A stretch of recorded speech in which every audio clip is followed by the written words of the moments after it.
குடும்பங்கள் கூடி கொண்டாடிட இந்த தீபாவளி உங்களுக்காக the legend new Saravana stores, Srinagar மற்றும் பாடி.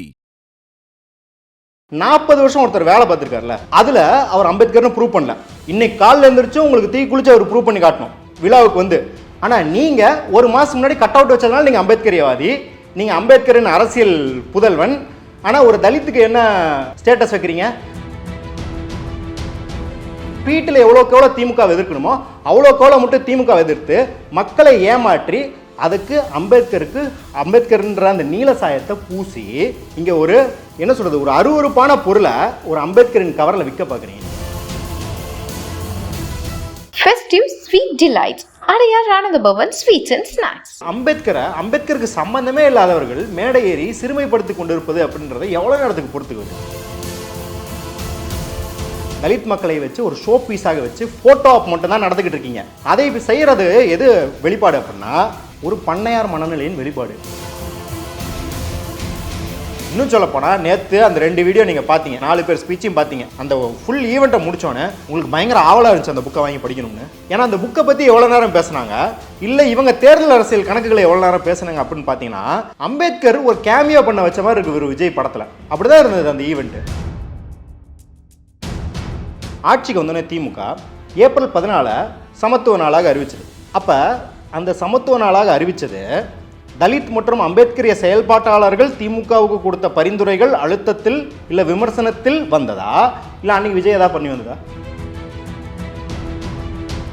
அரசியலுக்குள்ள வந்தார்ல, எப்ப பிப்ரவரியில் அறிக்கை விட்டார், கட்சி ஆரம்பிச்சிட்டார். அதுல இருந்து இப்போ வரைக்கும் சாம்சங் ப்ரொட்டஸ்ட், முருகன் மாநாடு, கள்ளக்குறிச்சி மரணம், எல்லாத்துக்கும் ஆர்ப்பாட்டம் பண்ணியிருக்கோம், போராட்டம் பண்ணியிருக்கோம், மேடை போட்டு பேசியிருக்கோம், வீடியோ பதிவுகள், நேர்காணல் கொடுத்துருக்கோம். இன்னைக்கு திமுக ஆதரவாளர்கள்னு சொல்றாங்கல்ல, நான் பர்சனலாக சொல்றேன், இந்த எல்லா பிரச்சனைக்கும் நான் எதிர்த்து பேசியதோ போராடியதோ மேடை போட்டதோ நான் எடுத்து காட்டுவேன், விஜய் எடுத்து காட்டுவாரா? இந்த புத்தகத்தில் வந்து ஒரு 40 பேர் எழுதியிருக்காங்க. அந்த 40 பேர் எப்படி சூஸ் பண்ணியிருக்காங்க அப்படின்னா, அம்பேத்கரை வந்து ஆரஞ்சித்து கொண்டு போய் சேர்த்தாரு அப்படிங்கிறது அவர் பின்னாடி ஃப்ரேமில் வச்சாருங்கிறதுக்காக மட்டும் கிடையாது. வி சேகர் படத்தில் எல்லா படத்துலையும் வருவார், அம்பேத்கர் பின்னாடி இருப்பார், மார்க்ஸ் இருப்பார், பெரியார் இருப்பார். யாராச்சும் வி சேகர் வந்து அம்பேத்கர் கொண்டு போய் சேர்த்தாருன்னு சொல்லுவாங்களா?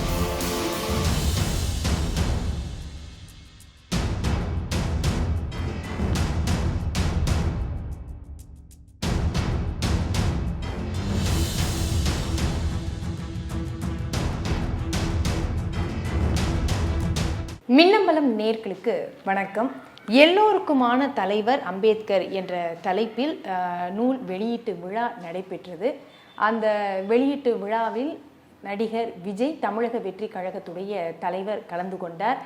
Aadhav Arjuna, voice of common அந்த அமைப்புடைய தலைவர் நிறுவனர் அவரும் வந்து கலந்து கொண்டார். இந்த நிகழ்வு நடந்து முடிந்திருக்கிறது, பேசு பொருளாகவும் அது ஆகியிருக்கிறது. அந்த புத்தகத்தில் ஒரு கட்டுரையை எழுதியிருக்கிறார் அம்பேத்கரிஸ்ட் மதுர் சத்யா அவர்கள்ட்ட தான் நம்ம பேச போகின்றோம். வணக்கம். வணக்கம் தோழர்.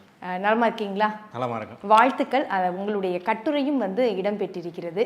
விஜய் கையால் அந்த புத்தகத்தை வாங்கியிருக்கிறீர்கள். அந்த புத்தகம் கூட உங்கள் பக்கத்தில் தான் நீங்கள் வச்சிருக்கிறீங்க. எப்படி இருந்தது அந்த மேடை? அந்த மேடை அது வாங்கும் போது எனக்கு வந்து ஒரு பெரிய இந்த ஃபீலிங்லாம் இல்லை. அதாவது வந்து ரொம்ப மகிழ்ச்சியான, நான் வருஷமாக பார்த்து ரசித்த ஒரு நடிகர். ஆனால் அங்கே போய் வாங்கும் போது எனக்கு அந்த உணர்வுலாம் எதுவுமே இல்லை. நீங்கள் ஃபேன் கூட விஜய்? பயங்கரமான ஃபேன். அதான் நான் உங்கள்கிட்ட வால்பேப்பர்லாம் கட்டியிருக்கேன் இல்லையா போன இன்டர்வியூவில்.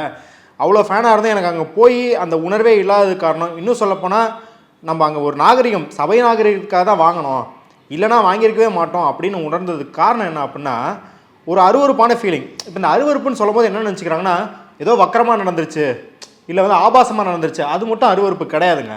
அருவருப்பு அப்படின்னா இப்போ நான் ஒரு உதாரணத்துக்கு சொல்கிறேன், எல்லாத்துக்கும் எளிமையாக புரியறதுக்கு. ஒரு 500 கிரிக்கெட் ஃபேன்ஸ் ஒரு இதில் கூட்டி, ஒரு அரங்கத்தில் கூட்டி சச்சின் டெண்டுல்கருக்காக ஈவெண்ட் நடத்துகிறோம் அப்படின்னு சொல்லி ஒருத்தர் மேடை ஏறி சச்சின் டெண்டுல்கரின் சாதனை அப்படின்னு சொல்லி பெப்சி ஆடில் சச்சின் டெண்டுல்கர் சூப்பராக நடித்தார் அப்படின்னு சொன்னால் அது அருவருப்பா இல்லையா? அது சச்சின் அப்படிங்கிற ஒரு அந்த துறைக்கு எவ்வளோ சேவை செய்தவருக்கு சிறுமைப்படுத்துவதற்கு இல்லையா? அந்த மாதிரி அம்பேத்கருக்கு சம்பந்தமே இல்லாதவர்கள் மேடை ஏறி சிறுமைப்படுத்தி கொண்டிருப்பது அப்படின்றத எவ்வளோ நேரத்துக்கு பொறுத்துக்குவது? ஆனா நீங்க அந்த புத்தகம் வந்து வாங்குறது விஜய் கையால தானே உங்களுக்கு அனௌன்ஸ்மெண்ட் இன்டிமேஷன் வந்திருக்கும்ல, தெரிஞ்சுதானே நீங்க போய் மேடையில வாங்குறீங்க. அப்ப தெரிஞ்சு சம்பந்தமே இல்லாதவருன்னு நீங்க சொல்றீங்க, அப்ப அவர் கையால தானே நீங்க வாங்கணும்னு உங்களுக்கு தெரிஞ்சுதானே போய் மேடை ஏறி. கண்டிப்பாக அதெல்லாம் தெரிஞ்சதுதான். இது ஒண்ணு விஜய்க்கு வந்து ஐயோ விஜய் கையில வாங்குறோம் அப்படிங்கிறது கிடையாது. நாங்கள் எங்கள் உழைப்பை போட்டிருக்கோம், அதுக்கு விகடன் நிறுவனம் தருது, அதை போய் பெற்றுக்கணும். பெற்றுக்கிறது எதுக்கு அப்படின்னா நாங்கள் எங்கள் தோழர்களோட நட்புறவுக்கு தான் நாங்கள் போய் எழுதியிருக்கோம். நாங்கள் ஒன்று விகடன் வந்து எங்களுக்கு சொத்தெழுதி தரப்போகுதுன்னு எழுதலையே, எவ்வளோ தரப்போகிறாங்க என்ன பண்ண போகிறாங்க எதுவுமே தெரியாது. அம்பேத்கருக்கு அப்படின்னு சொன்னோன்னே எல்லாரும் அவர்களின் வேலையிலேருந்து கொஞ்சம் நேரம் தள்ளி வச்சுட்டு எல்லாரும் ஒரு 2 வாரம் 3 வாரம் சில பேர் 2 மாதம் 3 மாதம் ஆராய்ச்சி செய்தெல்லாம் எழுதுனாங்கல்ல. அது ஏன் அம்பேத்கர் அப்படின்ற ஒற்றை நபருக்கும் எங்ககிட்ட அப்ரோச் பண்ணாங்கல்ல எங்கள் தோழர்கள், அவங்களுக்கும் எங்களுக்குமான அந்த அம்பேத்கரிய தோழமைக்காக தான் எழுதியிருக்கோம். அப்படின்னும் போது அந்த புத்தகத்தை வாங்குறது அதுக்கு தான் ஒழிய விஜய் கூட ஒரு ஃபோட்டோ எடுத்துக்கும் அப்படிங்கிறது கிடையாது. இன்னும் சொல்லப்போனால் ஆனந்த் தெல்டும்டே இருக்கிற மேடை, அங்கே ஒரு அம்பேத்கரியவாதியை எனக்கு அங்கே விஜயை விட ஆனந்த் தெல்டும்டே தான் அங்கே சூப்பர் ஸ்டார். ஆனந்த் தெல்டும்டே 30 வருஷத்துக்கு மேலே அம்பேத்கரிய பாதையில் பயணிக்கிறாரு, சிறை சென்றிருக்கிறாரு, அம்பேத்கரியர்களையும் மார்க்சியர்களையும் இணைக்கிறதுக்கு அவ்வளோ பாடுபட்டுக்கிட்டு இருக்காரு இன்ன வரைக்குமே. ஸோ அப்படி ஒருத்தர் தான் எனக்கு சூப்பர் ஸ்டாராக தெரிவாரோ இல்லையா. நான் வந்து ஐயோ ஃப்ரேம் போட்டு மாட்டிக்க போகிறேன் வீட்டில் அப்படின்றது கிடையாது. இன்னும் கூட நான் அந்த ஃபோட்டோ வருதா இல்லையான்னு கூட நான் பார்க்கல. நிறைய பேர் லைவில் எடுத்து அமிச்சாங்களோ இல்லையா, எனக்கு அதில் வந்து அங்கே ஒன்றும் அதில் ஒரு ஸ்பெஷல் ஃபீலிங்லாம் கிடையாது.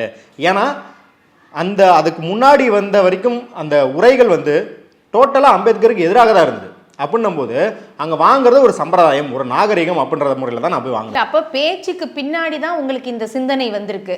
அதாவது விஜய் அவர்களுடைய பேச்சு அந்த மேடையில், அதற்கு பிறகுதான் இவர்கிட்ட நம்ம வாங்கணும். முன்னாடி எப்படி இருக்கும் அப்படின்னா அதுக்கு முன்னாடி உங்களுக்கு அந்த அதுக்கு முன்னாடியும் அந்த அதிருப்தி இருந்தது.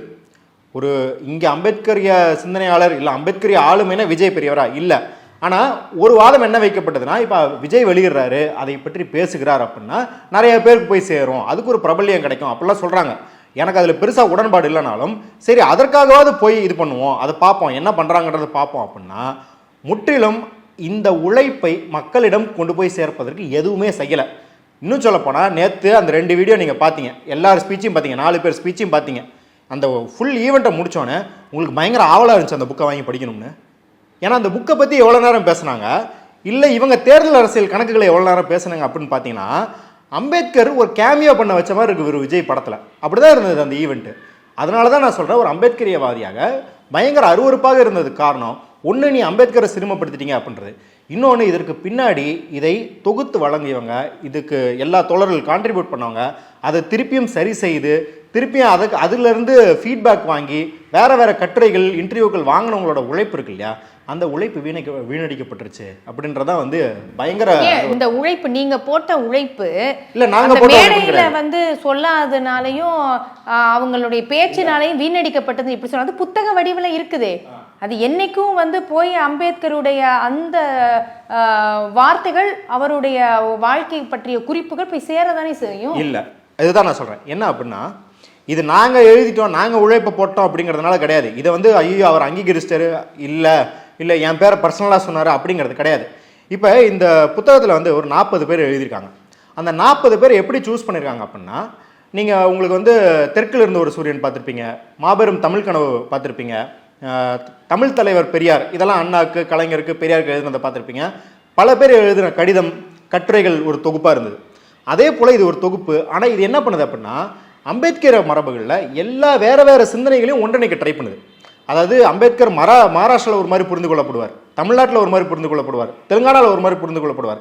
இன்னும் அம்பேத்கரியத்துக்குள்ளேயே இப்போ ஒரு தலித் பேந்தர் எடுத்துக்கோங்க மகாராஷ்டிராவில், அதில் மார்க்சிய பிரான்ச் ஒன்று இருந்தது, பௌத்தத்தை தழுவுன ஒரு பிரான்ச் இருந்தது, இதுக்கு நடுவில் ஒரு பிரான்ச், மிடில் பார்ட்னு ஒரு பிரான்ச் இருந்தது. ஸோ இந்த மாதிரி ஏகப்பட்ட வெவ்வேறு சிந்தனைகள் இருக்குது. அது காலப்போக்கிலையும் வேறு வடிவத்துலையும் இருக்குது. அது வந்து அரசுக்கு நெருக்கமாக இருந்திருக்கு, அரசு கூட முரண்படுற ஸ்டேஜில் இருந்திருக்கு, அரசு கூட நெகோஷியேட்டிங் பொசிஷனில் இருந்திருக்கு, எஜுகேஷனில் ஒரு மாதிரி இருந்திருக்கு, ஹெல்த்தில் ஒரு மாதிரி இருந்திருக்குன்னு ஏகப்பட்ட துறையில் இருந்திருக்கு. ஏன்னா அம்பேத்கர் எழுதாத துறையே கிடையாது. அவர் வந்து இவ்வளோலாம் ஒரு மனுஷனால் சாதிக்க முடியுமா அப்படின்ற அளவுக்கு எழுதியிருக்காரு இல்லையா. என்ன பண்ண பார்த்துருக்காங்கன்னா, இதை தொகுத்தவங்க எல்லா துறையிலும் எல்லா வெவ்வேறு விதமான சிந்தனைகள்லேருந்தும் எல்லா இயக்கத்திலேருந்தும், இப்போ வந்து சிந்தன் தோழர் வந்து என்ன எழுதியிருக்காருன்னா, மார்க்சிய இயக்கத்தின் பார்வையில் அம்பேத்கர், திராவிட இயக்கத்தின் பார்வையில் அம்பேத்கர், இப்படி எல்லா இயக்கத்தின் பார்வை எல்லாத்தையும் சேர்த்து கொண்டு வந்தால் தான் இது ஒரு முழுமையான படைப்பாக இருக்கும் அப்படின்னு சொல்லிட்டு, அது இல்லாமல் அம்பேத்கரின் வாழ்க்கை வரலாறு ஒரு டைம்லைனு, அம்பேத்கரோட சில கட்டுரைகளோட மொழிபெயர்ப்பு, அப்புறம் பெரிய அம்பேத்கரிய ஆளுமைகள் இல்லை அவரோட பயோகிராஃபர்ஸ், அவரோட வாழ்க்கை வரலாறு எழுதுறவங்களோட நேர்காணல்கள் அப்படின்னு இருக்கு. அப்போ இதை சொல்லும் போதே ரொம்ப ஆர்வமா இருக்கு. புத்தகத்தை கொடுங்க. இந்த மாதிரி ஒரு விளக்கத்தோட கொடுக்கும்போது உண்மையிலேயே வாசகர்களும் அதை பார்க்கட்டும். ரொம்ப அருமையா இருக்கு. உங்களுடைய எத்தனாவது பக்கம் தோழர்? 865 நினைக்கிறேன். ஒரு 1000 பக்கம் இருக்கும் புத்தகம். இதில் தான் நம்ம சொல்றது என்ன அப்படின்னா, ஒரு 100 தலைப்புகளை கவர் பண்ணுது. இந்த 40-50 கட்டுரைகள்ன்றது சும்மாவே ஒரு 100 தலைப்புகள். அது education, health, foreign policy, fiscal policy, monitoring policy, காஸ்ட்லேயே வந்து அதில் சமூகவியல் பார்வை, வரலாற்று பார்வை, மானுடவியல் பார்வை, அப்புறம் சாதியத்தை பற்றி லிட்ரேச்சர் எல்லாமே வருது இதில். அம்பேத்கர் பௌத்தத்தை ஏன் தழுவினார், அம்பேத்கர் என்னென்ன புக்கெல்லாம் கலெக்ட் பண்ணி வச்சுருந்தாரு, அம்பேத்கரின் போராட்ட வடிவங்கள் என்ன, இப்படி வாசகர்கள் இதுக்கு முன்னாடி பார்த்துறாத அம்பேத்கரின் எல்லா கோணங்களும் வருது. ஒரு இன்ட்ரெஸ்டிங்கான ஒரு கட்டுரை ஒன்று சொல்கிறேன். அம்பேத்கர் வந்து மைனிங், அதாவது சுரங்க தொழிலாளர்களுக்கான உரிமையை பேசுகிறார். அதுலேயும் அதில் இருக்கிற பெண்களுக்கான உரிமையை பேசுகிறார். அதை நம்ம தோழர் பாஸ்கர் ஒருத்தர் என்ன எப்படி எழுதியிருக்காருன்னா, கான்வர்சேஷன் நடையில் எழுதியிருக்காரு. உரையாடல் நடையில் ஒரு 2 கேரக்டர்ஸ் வந்து வட ஆற்காட்டில் உட்காந்து பேசிக்கிட்டே எப்படி இருக்குமோ அந்த உரிமையை எக்ஸ்பிளைன் பண்ணி எழுதியிருக்காரு. நான் எழுதின கட்டுரையில் வந்து நான் வந்து ஒரு ஆப்பிரிக்கன் அமெரிக்கன் ஸ்டோரியிலேருந்து எடுத்துகிட்டு வந்து அம்பேத்கரை இணைக்கிறேன். ஸோ இந்த மாதிரி எல்லாருக்குமே ஒரு யூனிக் ஸ்டைலு, எல்லாருக்குமே ஒரு யூனிக் பர்ஸ்பெக்டிவ். ஒருத்தர் எக்கனாமிஸ்டாக எழுதியிருக்காரு, நான் பொலிட்டிக்கல் ஸ்டூடெண்ட் தான் எழுதியிருக்கேன், ஒருத்தர் சூழியல் சார்ந்து எழுதியிருக்காரு. இப்படி இருக்கும்போது பார்த்தீங்கன்னா அம்பேத்கரை வந்து ஒரு அம்பேத்கர் யூனிவர்ஸை கட்டியிருக்காங்க. அதாவது நீங்கள் வந்து இந்த அவதார் படம் பார்த்துருப்பீங்க, அதுக்குள்ளே போனால் ஒரு வேற்று கிரகம், அந்த பயோலுமினசன்ஸ் ஃப்ளவர் அந்த மாதிரி இருக்க மாதிரி அம்பேத்கர் அப்படி பூத்து குலுங்குறாரு ஒவ்வொரு பக்கத்துலையும். அப்படின்னும் போது எவ்வளோ பரிமாணங்கள் இருக்குது. அப்போ நீங்கள் ஒரே ஒரு எழுத்தாளர் எழுதும் புத்தகத்தையே நீங்கள் அறிமுகப்படுத்தும் போது, அந்த அறிமுக விழா இல்லை புத்தக ரிலீஸ் விழாலாம் பார்த்துருப்பீங்க, ஒரு 4 எழுத்தாளர்கள் வருவாங்க, வெவ்வேறு கோணத்தில் அனலைஸ் பண்ணுவாங்க, அவங்களுக்குள்ள ஒரு ஆரோக்கியமான சண்டை கூட நடக்கும். அப்போ அதுலேருந்து வர இன்ஃபர்மேஷனை வச்சுக்கிட்டு வாசகர்கள் இதை போய் வாங்கி படிக்கலாம் அப்படின்னு தோணும். நான் எங்கள் அம்மாச்சியெல்லாம் வந்து படிக்க மாட்டாங்க அப்படின்றனால பவா சௌதரி அவர்களோட புத்தக ரிவ்யூலாம் போட்டு காட்டார். அதுலேயே அவங்களுக்கு வந்து இந்த புக்கு சூப்பராக இருக்கே அப்படின்வாங்க. அப்போ ஒரு அம்பேத்கரை பற்றி 40 பேர் எழுதும்போது என்ன மாதிரியான ஆளுமைகள் இதை பற்றி பேசியிருக்க வேண்டும், அதை மக்களிடம் கொண்டு போய் சேர்த்திருக்கணும். நான் வந்து ரொம்ப இது வந்து ரெகுலரா நீங்க சொல்ற பேட்டர்ன் வந்து ரெகுலரா நடக்கல. நான் வெகுஜனமாவே சொல்றேன். இது வந்து குறிப்பிட்ட நீங்க சொல்ற அந்த ஃபங்க்ஷன்ல வந்து அந்த ஆர்வம் மட்டும் வருவாங்க. இது எல்லாரும் பார்க்கிறதுக்கான ஒரு வெகுஜன மக்களும் பார்க்கணும் அப்படிங்கறத கொண்டு போறாங்க. அதே தான் நான் சொல்றேன். நான் வந்து இன்டெலெக்சுவலா போகாதீங்க. நான் வந்து சில சுவாரஸ்யமான தகவல்கள் சொல்றேங்க. வெகுஜன மக்களுக்கு பிடிக்கணும். அம்பேத்கர் வயலின் வாசிப்பார் தெரியுமா? அம்பேத்கர் வயலின் வாசிப்பார் நிறைய பேருக்கு தெரியாது. ஒன்றும் இல்லை, அம்பேத்கருக்கு அவர் எவ்வளோ உழைப்பு போட்டார்ன்றதுக்கு ஒரு உதாரணமாக நான் அடிக்கடி சொல்கிறது, அவர் வலது கையில் எழுதி காயம் பட்டு எல்லாம் பயங்கரமாக வீங்கிருச்சு அப்படின்னு சொல்லி இடது கையில் எழுத பழகிட்டாராம். காந்தி இயற்கையாகவே 2 கையில் எழுதுவார். அம்பேத்கர் உழைப்புனால பெற்றிருக்கார். பாருங்கள், அவங்க வாழ்க்கையும் அப்படியே தான் இருந்திருக்கு அப்படின்ற மாதிரி நிறைய. இப்போ அம்பேத்கர் வந்து சவிதா அம்பேத்கர்கிட்ட வந்து அவரோட வாத்தியார் மாதிரி மிமிக்ரி பண்ணி காட்டுவாராம். இப்போ இந்த மாதிரி தெரியாத தகவல்களை நீங்கள் சொல்லும் போது என்ன ஆகுதுன்னா, வாசகர்களுக்கு ஒரு தூண்டுதல் ஏற்படுது. ஏன் அம்பேத்கர் நம்மள மாதிரியே இருக்கார் போல. ஒன்றும் இல்லை, அம்பேத்கர் ஃபஸ்ட்டு அமெரிக்கா போகிறார் இல்லையா, அப்போ ஃபஸ்ட்டு சில மாத காலங்கள் அவர் பயங்கரமாக என்ஜாய் பண்ணுறாரு ஃப்ரெண்ட்ஸோடு சேர்ந்து. ஏன்னா புது உலகத்தை பார்க்குறாரு, புது மனிதர்களை பார்க்குறாரு, வெள்ளைக்காரர்கள், கருப்பினத்தவர்கள்னு பார்க்குறாரு. எல்லாத்துக்கூடயும் சேர்ந்து இரவு பகல்னு பார்க்காம பயங்கரமாக என்ஜாய் பண்ணுறாரு. ஒரு கட்டத்தில் என்ன ஆயிடுது, ஐயோ நம்ம என்ன தேவைக்காக இங்கே வந்தோம் அப்படின்னு சொல்லிட்டு பயங்கரமாக போய் மூழ்கிறார். அப்போ இதெல்லாம் கேட்கும்போது அம்பேத்கர் கிரிக்கெட் பற்றி ஆர்வம் இதெல்லாம் பற்றி கேட்கும்போது எப்படி இருக்குன்னா, மக்களுக்கு அம்பேத்கர்ன்றது வந்து கடவுள் தான், ஆனால் அவர் நம்மளுக்கு நெருக்கமான கடவுள் அப்படின்னு ஆக்குறது தானே வேலை. கண்டிப்பா புரிஞ்சுக்க முடியாதவர் கிடையாது, அது பெரிய அறிவாளின்னு நம்ம விலக்கி வைக்க வேணாம். அவருக்கு உள்ள விஷயங்களையும் புரிஞ்சுக்க முடியும் அப்படிங்கிறது சொல்ல முடியும். ஆனா நீங்க சொல்ற இந்த மாதிரியான அம்பேத்கரை பற்றி அதிக புரிதல் கொண்ட நீதியரசர் கே சந்துரு அவர்கள் கூட நீங்கள் அடுத்து எதிர்பார்க்கக்கூடிய விஜய் அவர்கள் பேச வருவார், அதனால வெயிட் பண்ணுறீங்க, நான் சுருக்கமாக முடிச்சுக்கிறேன் அப்படின்னு தான் அவருக்கு சொல்லப்பட்ட டைம்ல அவர் பேசினாரு.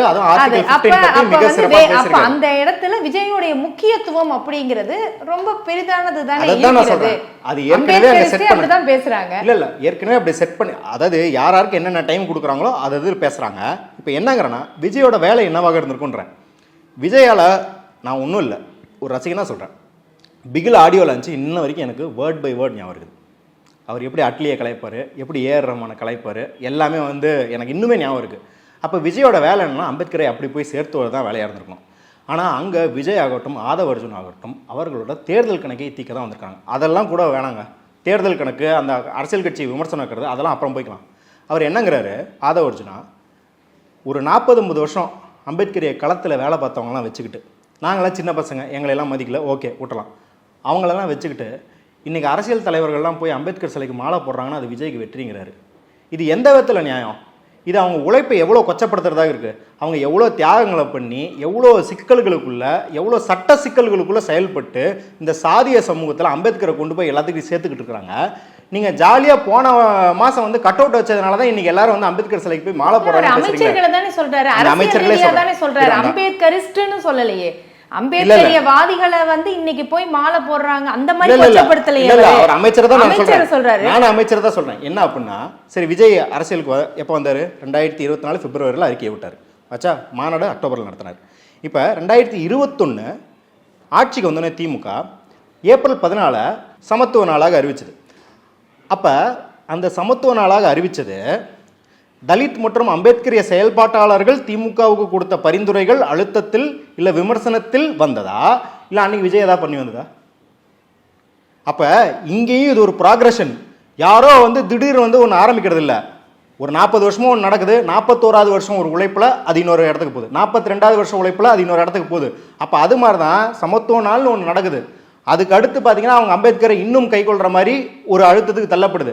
அப்போ அதோட ப்ரொக்ரெஷனில் வந்ததை நீங்கள் வந்து இந்த காக்கா உட்காந்து பழம் விழுந்த கதையாக நீங்கள் என்ன பண்ணுறீங்கன்னா, எங்களால் தான் எல்லாம் நடந்தது பாரு, எங்களால் தான் இப்போ அம்பேத்கரை பற்றி எல்லாமே பேசுகிறாங்க, நேற்றுலேருந்து பேசுகிறாங்க. இங்கே அம்பேத்கரை கொண்டு போய் எவ்வளோ பேர் எப்படி சேர்த்துருக்காங்க.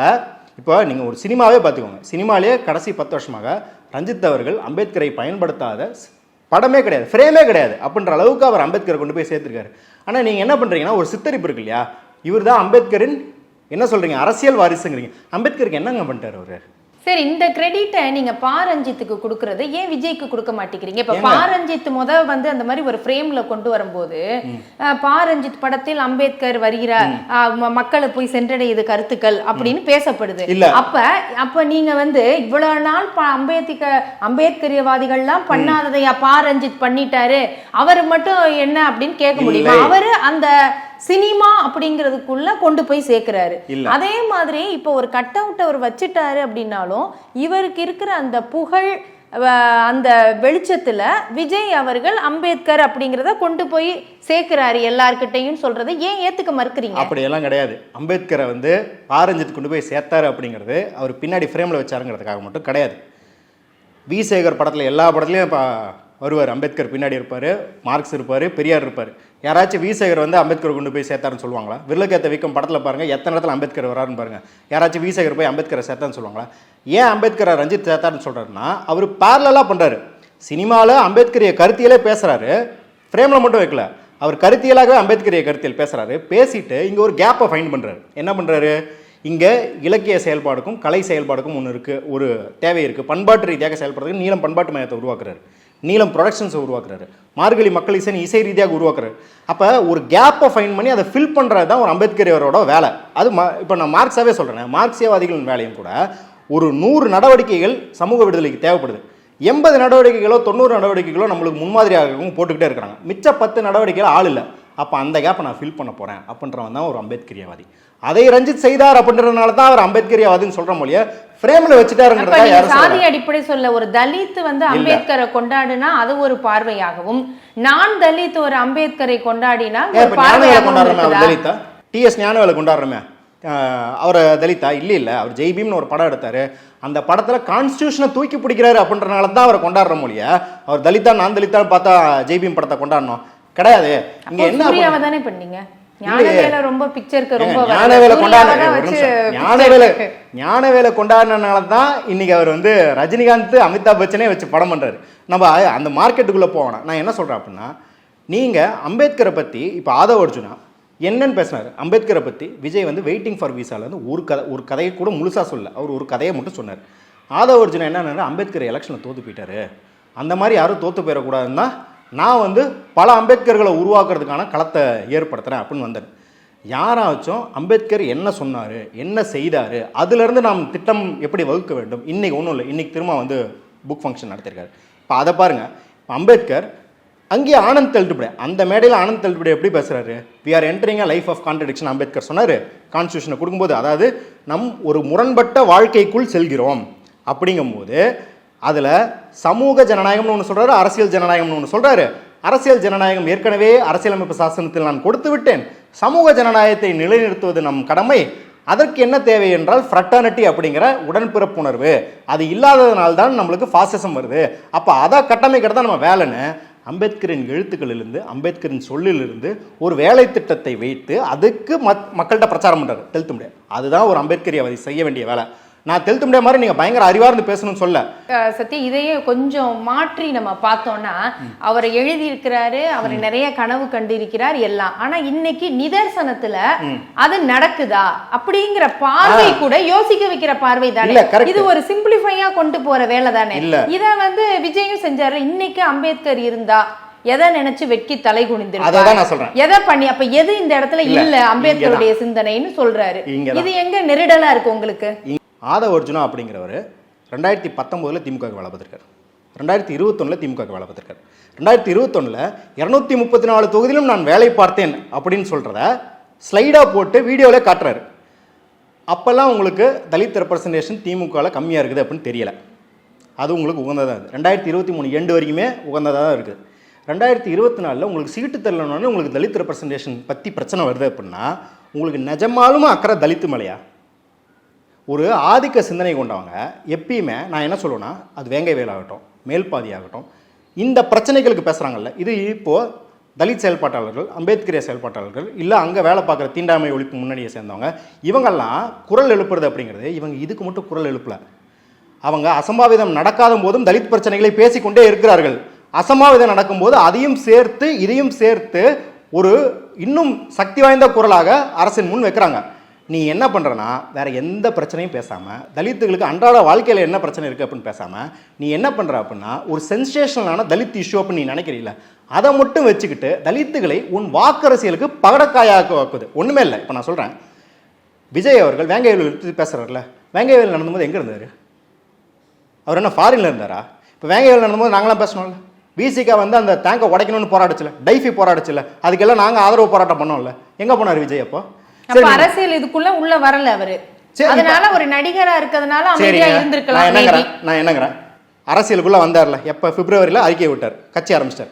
அதுல இருந்து இப்போ வரைக்கும் சாம்சங் ப்ரொட்டஸ்ட், முருகன் மாநாடு, கள்ளக்குறிச்சி மரணம், எல்லாத்துக்கும் ஆர்ப்பாட்டம் பண்ணியிருக்கோம், போராட்டம் பண்ணியிருக்கோம், மேடை போட்டு பேசியிருக்கோம், வீடியோ பதிவுகள், நேர்காணல் கொடுத்துருக்கோம்.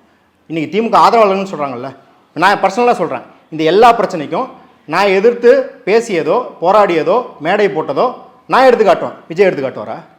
நீங்கள் திமுக எதிர்க்கிறதுலாம் எங்கள் பிரச்சனையே கிடையாது, திமுக எதிருங்க. ஆனால் அதையுமே ட்விட்டரில் பண்ணிட்டு ஒரு பாவலாவை காட்டிட்டு நீங்கள் அதை அம்பேத்கரை பகடக்காய் ஆகாதீங்கன்னு தான் சொல்கிறோம்.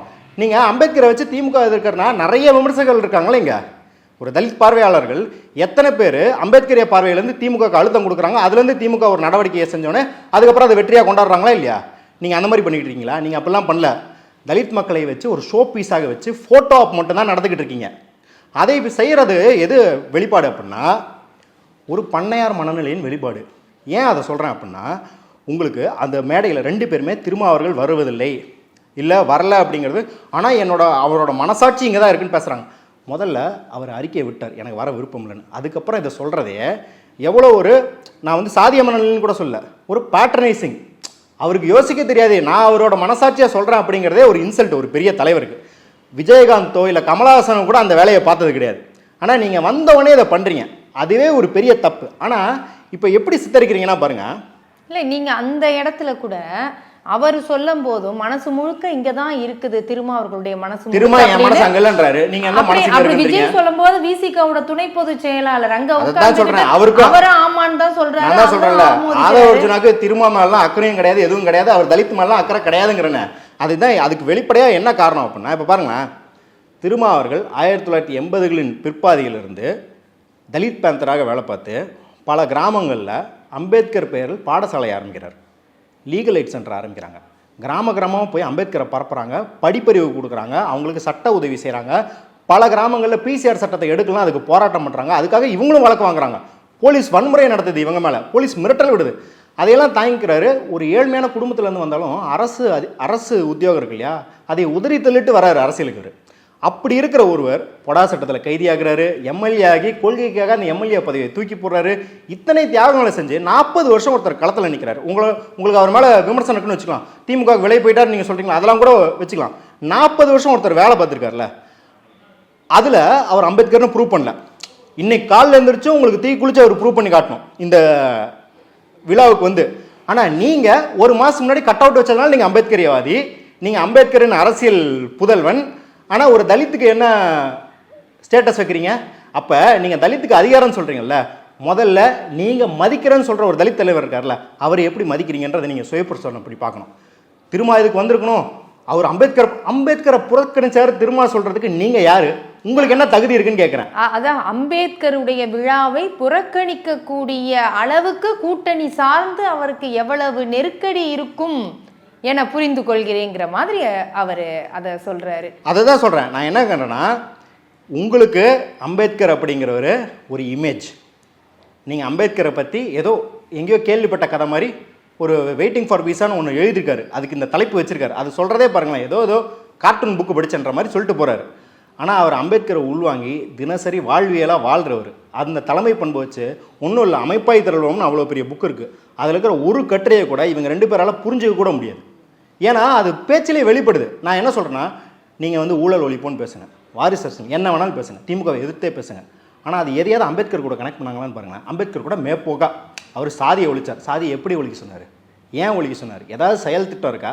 அதுலேருந்து நான் திமுகவை எதிர்க்கிறேன் அப்படின்னு சொல்கிறது தெரியாது. ஏன்னா போன வாரம் தான் யாராவது எழுதி கொடுத்தது வந்து படிக்கிறீங்க, உங்களுக்கு அம்பேத்கரையும் தெரியாது, ஏன் அம்பேத்கரை யார் எழுதுனாங்கன்னு கூட தெரியாது. அதுக்கப்புறம் நீதியரசர் சந்துரு அவர்கள் போகிற போக்கில் பார்த்தா அவ்வளோ இன்ஃபர்மேஷன் சொல்கிறார். மகாராஷ்டிராவில் வந்து முடக்கி வச்சுருந்தாங்க, 1986 தான் எழுதுனாங்கன்னு. ஏன்னா அவர் அம்பேத்கரை உள்வாங்கியிருக்காரு. சரளமாக வருது, ஸ்டேஜுக்கு தகுந்த மாதிரி, சூழலுக்கு தகுந்த மாதிரி இன்ஃபர்மேஷன் வருது. ஆனால் உங்களுக்கு என்ன, அம்பேத்கர் என்ன பண்ணார் அப்படிங்கிறதே பார்த்து தான் படிக்கணுன்ற போது நீங்கள் அம்பேத்கரை வச்சுட்டு ஒரு அம்பேத்கரிய தலைவரை அவருக்கு இந்த சிக்கல் இருக்கும், அவருக்கு அந்த சிக்கல் இருக்கும் அப்படின்னு பேசுகிறது எவ்வளோ பெரிய முரணாக இருக்குது. நான் இன்னொன்று கேட்குறேன். ஆதவ அர்ஜுனா ஊழல் பற்றி பேசுகிறார். இந்த நாட்டில் பெரிய ஊழலாக கடைசி ஒரு 5 வருஷம் நடந்தது என்னது? தேர்தல் பத்திரம். தேர்தல் பத்திரத்தில் அதிகமாக தந்தது யார்? மார்ட்டினை கைது பண்ணிடலாமா? ஊழல் ஒழிக்கணும், நானும் ரெடி, எல்லாமே ரெடி. ஊழல் ஒழிக்கணும்னா மார்ட்டினை கைது பண்ணலாமா? அது இவர் உகந்ததாக இருக்குமா இவருக்கு? நான் என்ன கேட்குறேன்னா, இவங்க இதை சொல்லும்போது அவர் வந்து சொந்தக்காரர் தான் இல்லைங்கிறார்ல, எல்லாத்தையும் உறவெல்லாம் முடிச்சு தான் நான் அரசியல். இன்னும் நல்லதாச்சே, நீங்களும் பொதுமக்கள் நானும் பொதுமக்கள், வாங்க ஊழல் ஒழிக்கலாம், பேசுங்க. மார்ட்டின்ட்ட ஏன் 1000 கோடி வாங்கிறேன்னு கட்சிக்கிட்டு கேளுங்க. மார்ட்டினை வந்து போய் விசாரிப்போன்னு சொல்லுங்கள். இங்கே இருக்குல்ல ஸ்டேட்டில் விஜிலன்ஸ் கமிட்டி இருக்குல்ல, வாங்க மார்ட்டினை ரைடு பண்ணலாம், ஊழல் நாளைக்கே ஒழிக்கலாம், ஒன்றும் பிரச்சனை இல்லை. அதே போல் வாரிசு அரசியல்னு சொல்கிறீங்க, நீங்கள் வந்து எல்லா துறையிலும் வாரிசை ஒழிக்கலாம். இப்போ நாங்கள் என்ன கம்யூனிஸ்ட்னு என்ன சொல்கிறோம், தனியுடைமை ஒழிச்சிட்டா வாரிசு முறையே இருக்காது. ஏன்னா தனியுடைமை அப்படின்னு இருக்கிற வரைக்கும் எல்லா துறையிலும் வாரிசுகள் தான். முகேஷ் அம்பானினா ஒரு பையனுக்கு தான் போகும், அதே போல் சினிமா துறைனா பையனுக்கு தான் போகும், அரசியல்னா பையனுக்கு தான் போகுன்ருக்கு. நம்ம தனி உடைமை ஒழிக்கிறதுக்கு என்ன வேணால் பாடுபடலாம் இல்லையா? வாங்க எல்லாம் கம்யூனிஸ்டாக பாடுபடுவோம், ஓகேவா உங்களுக்கு? இதெல்லாம் எதுவுமே ஓகே கிடையாது. அதாவது மக்கள் ஆதரவான எந்த கருத்திலையுமே நீங்கள் ஏற்றுக்க மாட்டீங்க. வாங்க திமுகவை எதிர்ப்போன்றேன். கருத்தியல் ரீதியாக அம்பேத்கரின் வழியில், மார்க்ஸ் வழியில், பெரியார் வழியில், நீங்கள் சொல்லும் பிரபாகரன் வழியில் திமுகவை எதிர்ப்போம் வாங்கள். ஆனால் அதெல்லாம் உங்களுக்கு தேவையில்லை. ஏன்னா அதை பேசும்போது உங்கள் இருப்புக்கே அது வந்து ஆபத்தாக முடியும். அப்படிங்கிறதுனால நீங்கள் என்ன பண்ணுறீங்கன்னா, சொகுசாக ட்வீட்டில் எவ்வளோக்கு எவ்வளோ திமுக எதிர்க்கணுமோ அவ்வளோக்கு எவ்வளோ மட்டும் திமுக எதிர்த்து மக்களை ஏமாற்றி அதுக்கு அம்பேத்கர்ன்ற அந்த நீல சாயத்தை பூசி இங்கே ஒரு என்ன சொல்கிறது, ஒரு அருவருப்பான பொருளை ஒரு அம்பேத்கரின் கவரில் விற்க பார்க்குறீங்க நீங்கள். இது அவர் பாருங்க, அவர் மேடையில் என்ன சொல்றாரு, விஜய்க்கு நான் சொல்லிக்கிறதுன்னா 2014 மோடி என்ன கையாண்டாரோ அதே உத்தியை நீங்க கையாள வேணும்னு கேட்கிறாரு. ஊழல் வாரிசு அரசியல் இது 2 தான் மோடி எடுத்தாரு, அதையே நீங்க எடுங்க அப்படின்னு சொன்னீங்கன்னா மோடி ஆட்சியை தாங்க அப்படின்னு சொல்றதுக்காக நீங்க வந்து அம்பேத்கர் புத்தகத்தை வெளியிடுறீங்க. மகாபெரியவர் நல்லவருங்கிறீங்களே, மகாபெரியவர் கான்ஸ்டியூஷனே வேணாம்னு சொன்னவர், இங்க தர்ம நீதியே போதும் எதுக்கு கான்ஸ்டியூஷன் சொன்னவர், இங்க வந்து பெண்கள் வந்து படிக்க போகக்கூடாது, பாடல் கத்துக்க கூடாது, ஆடி பாடக்கூடாது, வேலைக்கு போகக்கூடாதுன்னு சொன்னவர். இங்கே வந்து சூத்திரர்களும் பஞ்சமர்களும் வேதம் கற்கக்கூடாது, கோயிலுக்குள்ளே வரக்கூடாதுன்னு சொன்னவர். அவரை நல்ல சாமியாருங்கிறீங்க. அப்போ அம்பேத்கருக்கு முழுக்க எல்லாத்தையும் எதிராக பேசிட்டு நீங்கள் அம்பேத்கரியவாதிகள்னு சொல்லிப்பீங்க. அது எல்லா அம்பேத்கரியவாதிகளும் கீழே உட்காந்து கேட்டுக்கணும், ஓ நம்மளுக்கு அம்பேத்கர் சொல்லித்தராருப்பா அப்படின்னா அது எவ்வளவு பெரிய ஆதிக்க மனோபாவம்னு பாருங்க நீங்கள். சரி, உங்களுடைய இந்த கொதிப்பு மற்ற தோழர்களுக்கும் அம்பேத்கரியவாதிகளுக்கும் இருக்குதா? இல்லை கண்டிப்பாக இப்போ நிறைய பேர் வந்து நான் பேர் குறிப்பிட விரும்பலை, நீங்கள் சமூக வலைத்தளங்களை போய் பார்த்தீங்கன்னா தெரியும். நேற்று வந்தவங்களில் குறைந்தது 4 பேராவது இதை பற்றி எழுதியிருக்காங்க. இது ஒரு அபத்தமான பேச்சு, அற்ப அரசியலுக்கு அம்பேத்கரை பயன்படுத்திட்டீங்கன்னு ஒரு தோழர் எழுதியிருக்காரு. ஒருத்தர் வாயை திறந்தாலே அதில் வந்து ஆதிக்க மனோபாவம் தான் வீசுது அப்படின்னு ஒருத்தர் எழுதியிருக்காரு. இந்த மாதிரி பல பேர் புத்தகத்தின் நோக்கத்தையே சேர்த்து விட்டார்னு ஒருத்தர் எழுதியிருக்காரு. இன்னொருத்தர் அழகிய பெரியவன், எழுத்தாளர் அழகிய பெரியவன் ஈவெண்ட்டுக்கு முன்னாடியே போட்டார், இந்த திரிபுவாத அரசியலில் நான் பங்கேற்க விரும்பவில்லைன்னு போட்டார். அப்போ நீங்கள் பார்த்துக்கோங்க, இந்த மனநிலை எல்லாத்துக்கும் இருக்குது. நான் என்ன பண்ணுறேன் அப்படின்னா, எனக்கு வந்து இழக்கிறதுக்கு ஒன்றும் பெருசாக இல்லைங்க. நான் பலகாலம் வேலை பார்த்த தோழர்களுக்கெல்லாம் நிறைய கனெக்ஷன்ஸ் இருக்கும், அதனால் சில சங்கட்டங்கள் இருக்கலாம். நான் வந்து சின்ன பையன்றனால எனக்கு அந்த சங்கட்டம்லாங்கிறனால நான் ஒரு முதல் கல் எறிகிறேன். எனக்கு இந்த அதிருப்தி இருக்குது, அதை நான் பதிவு செய்கிறேன். ஏன் அப்படின்னா இதை தான் திருப்பியும் சொல்கிறேன், திமுகவை எதிர்த்துட்டீங்க, ஐயோ திமுக ஆதரவாளர்கள்லாம் கத்துறீங்கன்றாங்க. வாங்க திமுகவை எதிர்ப்போம், ஆனால் அம்பேத்கர் வழியில் எதிர்ப்போம். அம்பேத்கரை பேச ஆரம்பிங்க, அம்பேத்கரை நுட்பமாக அரசியல் புரிஞ்சுக்கிட்டு அம்பேத்கரை மக்கள்கிட்ட போய் சேருங்க. நீங்கள் வாக்கு வங்கிக்கு அம்பேத்கரை பயன்படுத்தாதீங்க அப்படின்னு தான் சொல்கிறோம். அது சரி, இதே மேடையில் சப்போஸ் பாஜகவை ரொம்ப தீவிரமாக எதிர்த்திருந்தா இந்த மாதிரியான கொதிப்பு வந்திருக்குமா? இதே அம்பேத்கரை நீங்கள் படிங்க, அம்பேத்கரை புரிஞ்சுக்கோங்க, அதுக்கப்புறமா நீங்கள் பண்ணலாம், அரசியல் மேடையாக இதை மாற்றிடாதீங்க அப்படிங்கிறது வந்திருக்குமா? இல்லை, நான் இப்பயும் சொல்கிறேனே, நான் வந்து அம்பேத்கர்னு கிடையாது. பொதுவாகவே பாரதிய ஜனதாவை திட்டுறது இருக்கு இல்லையா, பாரதிய ஜனதாவை திட்டுறதுங்க ரொம்ப ஈஸி. ஏன்னா அது அவ்வளோ கெட்டது பண்ணுது, திட்டுறது ரொம்ப ஈஸி. அதே போல் அம்பேத்கரை பாராட்டுறதுன்னு ரொம்ப ஈஸி. அவர் ஏகப்பட்ட நல்லது பண்ணியிருக்காரு, என்ன வேணாலும் சும்மா பாராட்டிட்டு இருக்கலாம். அதுலேயுமே சொல்கிறேன், நம்மளோட பங்கு என்னன்னு விளக்குறதுல தான் அது இருக்குன்றேன். பாரதிய ஜனதாவை எதிர்க்கிறது அப்படிங்கிறது சும்மா இந்த சங்கிப்பையா, சும்மா மாட்டு மூத்திரம் அப்படின்னு திட்டுறது வந்து அது யாருக்குமே உதவாது. அதனால தான் நம்மளே அம்பேத்கர் ஏன் கையில் ஏந்திரம்னா, அம்பேத்கர் வந்து நம்மளுக்கு ஒரு ரோடு மேப் போட்டு கொடுத்துருக்காரு. அப்போ நீ பாஜக அவங்க திட்டுறதுனாலும் அம்பேத்கர் ஏன் இதை அந்த மதவாதம் கூடாதுன்னு சொன்னார், ஏன் இந்த சோஷியல் ஆர்டர் கூட கூடாதுன்னு சொன்னார், ஏன் இந்த சனாதனம் கூடாதுன்னு சொன்னார்னு அம்பேத்கர் வழியில் நீங்கள் பாஜக விமர்சிச்சிங்கன்னா இந்த கொதிப்பு வந்திருக்காது. நான் தான் சொல்கிறேனே, பாஜக வேணாங்க, நீங்கள் திமுகவே அம்பேத்கர் வழியில் ஒழுங்காக விமர்சிச்சிருந்தீங்க, அதுக்கான ஒழுங்கான நீங்கள் நேர்மையாக இருந்தீங்க அப்படின்னா யாருமே கொதிக்கெல்லாம் போகிறது கிடையாது. ஏன்னா அது வந்து அவங்களுக்கு நேர்மையாக தெரிஞ்சிருக்கும். இன்னொன்று, நீங்கள் விஜய் எலிவேஷன் பண்ணுறேன் அப்படின்னு சொல்லிட்டு அம்பேத்கரிய தோழர்களையும் அம்பேத்கரையும் இழிவுபடுத்தாமல் இருந்தீங்கனாலே இவ்வளோ கொதிப்பு வந்திருக்காதுங்கிறேன். நன்றி. உங்களுடைய ஒட்டுமொத்த உணர்வுகளையும் கொட்டிட்டீங்க அப்படின்னு தான் நான் நினைக்கிறேன். பார்க்குறவர்களுக்கும் அது வந்து பார்க்கின்ற நம்மளுடைய வியூவர்ஸ்க்கும் அது புரியும். நன்றி உங்களுடைய கருத்துக்களுக்கு. இதுவரை அம்பேத்கரிஸ்ட் மதுர் சத்யா அவர்களிடம் பேசினோம். நன்றி, வணக்கம். என்ன அடுத்து இவருடைய கருத்துக்களை பற்றி கமெண்டில் எதிர்பார்க்கின்றோம். குடும்பங்கள் கூடி கொண்டாடிட இந்த தீபாவளி உங்களுக்காக the legend new Saravana stores, Srinagar மற்றும் Padi. Festive sweet delights. Adyar Ananda Bhavan sweets and snacks. மின்னம்பலம்.com தமிழின் முதல் மொபைல் பத்திரிகை.